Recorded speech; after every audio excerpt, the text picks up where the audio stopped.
சக்தி குருவடிச்சரணம் திருவடிச்சரணம். ஆக்கமும் ஆன்மீகமும் ஒரு அற்புதமான தொழில் நேர்களே.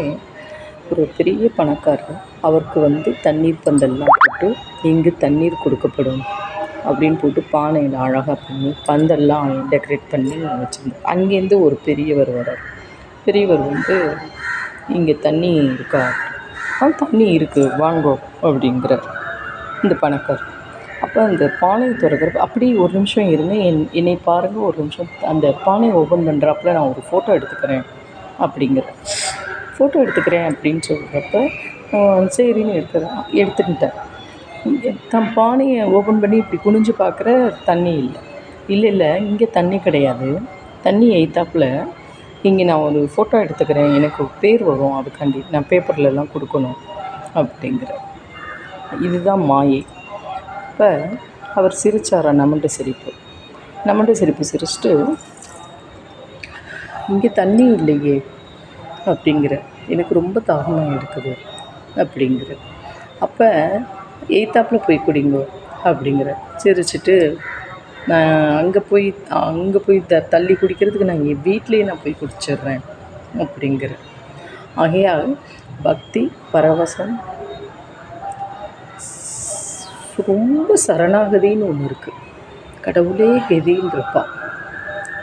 சில பேர் குட்டி பக்தியாக இருப்பான், அப்படி கண்ணில் ஊற்றி சரணாகதியாக இருக்கிறது தான் அவ்வளோ நல்லது.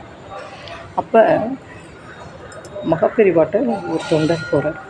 எனக்கு எது செஞ்சாலும் நிம்மதி இல்லை, எல்லா பேர்த்திட்டையும் நான் திட்டு வாங்குகிறேன், இது பண்ணுறேன், நான் என்ன பண்ணட்டும் பெரியவா? எனக்கு திருப்தியே இல்லை, திட்டு வாங்கிகிட்டே இருக்கேன் அப்படிங்கிறப்ப பெரியவா சொல்கிறேன், ஒவ்வொரு ஏகாதசிலையும் நீ தண்ணீர் பந்தல் போட்டு தண்ணி கொடுத்தாலும் சரி, இல்லை தண்ணீர் பாட்டில் கொடுத்தாலும் சரி, உன் வசதிக்கேற்ப செய் அப்படின்னு சொல்லி. இது நீ எவ்வளோக்கு எவ்வளோ தண்ணீர் கொடுக்குறியோ அவ்வளோக்கு அவ்வளோ உன்னோட இதெல்லாம் குறைஞ்சி, வினைகள்லாம் குறைஞ்சி, உன்னோட கர்ம பலன்லாம் இப்போயே அந்த இதெல்லாம் தீந்துடும் அப்படிங்கிற.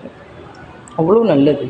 அதே போல் ஒவ்வொரு ஏகாதசியும் கொடுத்த புண்ணியம் மேக்சிமம் உன்னால் முடிந்தால் ஒரு 2-3 பேர்த்துக்கு எப்போ உனக்கு உதவுன்னு தோணுதோ ஒரு அன்னதானமோ ஒரு இதுவோ செய், அவ்வளோ ஆத்ம பலன் கிடைக்கும் அப்படிங்கிற. இந்த பெரியவர் சொல்கிறப்பையும் இந்த பெரியவா சொல்கிறதுன்னு பாருங்களேன். அவர் தண்ணீருக்கு அவ்வளோ ஒரு முக்கியத்துவம், அது பக்தி. அப்போ இந்த பெரியவர் சொல்கிறார் அந்த பெரிய பணக்காரர்கிட்ட, பெரியவா சொல்லியிருக்காப்படி அப்படிங்கிறப்ப, என்ன பெரியவா அப்படின்னு அவருக்கு அந்த பெரியவாளோடது அவருக்கு தெரியல. ஒரு 2 நாள் கழித்து அவர் கனவுல பெரியவா வரார். பெரியவா உணர்த்துறார். அவருக்கே விக்கல் வந்துடுது, அவருக்கே தண்ணி தாகம், நைட்டு நெஞ்சல். அவர் கூட யாரும் இல்லை, சர்வன்ட் கீழே கொண்டு. அப்போ அந்த பெரியவர் வாசலில் இருக்கார், போகலை. அன்றைக்கி ஃபுல்லும் அவர் போகலை, 2 நாள் ஆகியும் அவர் போகல. பெரியவர் கண்டிப்பாக உணர்த்துற வரையும் நான் இந்த இடத்த விட்டு நான் போக மாட்டேன்னு பச்சை தண்ணி அவர் பல்லில் படலை. அப்போ பெரியவா சொப்படத்தில் தண்ணீர் கொடுக்குறாப்புல வந்தார். அவரும் வாங்கிக்கிறாராம். அது கனவு. ஆனால் உண்மையானதில் அவருக்கு தாகமே தணிஞ்சிருது. வெளியில் இந்த பெரியவரை நான் செஞ்சதெல்லாம் தப்பு, நான் இனிமேல் தண்ணீர் பந்தலில் இருக்கிற உண்மையான மாயை இல்லாமல் உண்மையிலே தண்ணி ஊற்றி எல்லா பேர்த்துக்கும் நான் கொடுக்குறேன், வயிறார எல்லாம் கொடுக்குறேன். இந்த பெரியவரை ஃப்ரெண்டாக்கிக்கிட்டாலாம். ஆகையால் பக்தி பரவசம் சரணாகதி. பரவசம்னு எதை சொல்கிறேன்னா, நம்மளுக்கு நாமே இதுவாக இருக்கிற அந்த அழகை பரவசமாக சொல்லலாம். தெய்வத்தை அழகுப்படுத்தி பார்த்துட்டு அதை நம்ம பரவசம் அடைகிறோம் பாருங்களேன், அதுதான் பரவசம். அதுவும் வேணும் கண்டிப்பாக. தெய்வத்தை ஒரு சின்ன விளக்கு இருந்தாலும் ஆகா இன்றைக்கி ஜெகஜோதியாக இருக்கே அப்படின்னு நம்ம சொல்கிறோம் பாருங்களேன், அதுதான் பரவசம். ஒரு சின்ன விளக்குக்கே நம்ம பரவசம் ஆகிறோம்னா, நேர்நிலையே அம்பாள் நம்மளுக்கு காட்சி கொடுத்தாங்க எப்படி இருக்கும்? கண்டிப்பாக ஆற்றுல ஜெகஜோதியை விளக்கேற்றி நிலையை அழகுப்படுத்தி பார்க்குறது. பெரியவாளை சூட்சமமாக சூழமாக நீங்கள் நினைக்கிற கண்ணோட்டத்தில் தான் இருக்குது. இன்றைக்கி இங்கே பெரியவா இருக்கா அப்படின்னு நீங்கள் நினச்சேன்னா இருக்கா, உங்களுக்கு பதில் உடனே கிடைக்கும் கண்டிப்பாக.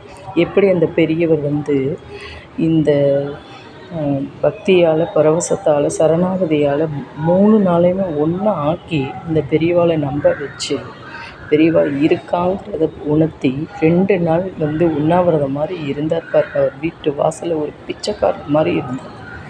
ஒரு செக்யூரிட்டி வேலை பார்த்தார் பாருங்க. அந்த ஒரு சரணாகதிக்கு தான் பெரியவா உள்ள கனவா வந்தார். ஆகையால் நம்ம பக்தி எது? செருப்பு போல் செருப்பை கழட்டி வச்சுட்டு எப்படி போகிறோம்? நம்ம கவலையெல்லாம் கழட்டி வச்சிடணும். செருப்பை கழட்டி வைக்கிறாப்போ பெரியவா பார்த்துப்பா எல்லாம் அப்படின்னு. கண்டிப்பாக ஒரு கரும்பு ஜூஸ் குடிக்கிறோம், கரும்பு ஜூஸ் சக்கையை அப்படி புளிகிறோம்.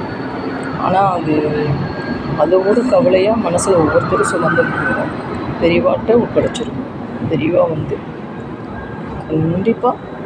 கண்டிப்பாக நடமாடும் தெய்வம், பேசும் தெய்வம், நடத்தி கொடுப்பேன் கண்டிப்பாக. எப்படி அந்த பணக்காரரை திருத்தின மாதிரி கண்டிப்பாக.